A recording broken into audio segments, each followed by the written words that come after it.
Ni samyang. Samyang ke? Ya, tebal-tebal macam gitu. Wih, lajunya. Oh, dia masak dulu. Lepas tu dia bentangkan. Telur. Lepas tu ada bacon, sausage. Lajunya. Cheese. Lepas tu potong. Siap. Burrito samyang? Burrito bukanlah. Ke murtabak Maggi? Macam murtabak Maggi. Murtabak Maggi. Oh, menu dua benua. Dua benua. Malaysia dan juga Korea. Opa. Jom. Cuba. Try test. So sekarang ni awak, kita ada samyang dia. Kita buka, kita ambil mi dia. So ini samyang kita masukkan, kita akan panaskan dulu lah Ya, kita kena lembutkan dulu mi dia. Lembutkan mi dia. So kita biar dia sampai lembut. Nanti dah lembut. Saya pun tak pasti berapa minit dia je cakap tak. Ya Allah. Settle. Berapa minit? 5 minit. 5 minit? Okey. Lepas tu kita biarkan je lah. Tunggu 5 minit. Nanti baru kita buat proses yang seterusnya. Baik. Okey.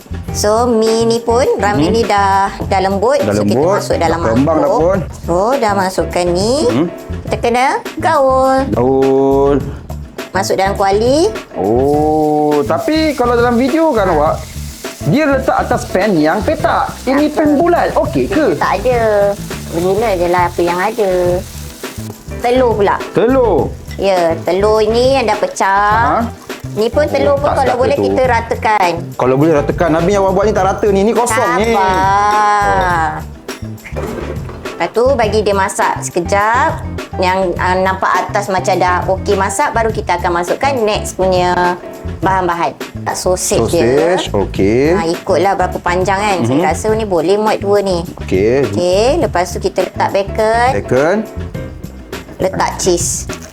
Boleh tak tu Kanat? Boleh tak tu Nadia? Boleh. Mantap. Bismillah. Okey, alhamdulillah. Okey. Alright. Lepas tu kita boleh gaul. Gulung. Nak gaul mana? Macam mana ni? Okey. Apa kata Kak Nat? Ya. Okey, awak buat. Ya. Sebab awak nampak macam tak boleh tu. Dia kena laju je. Dia kena laju je. Mana?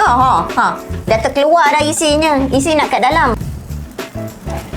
Kan dah Dan sekarang inilah dia.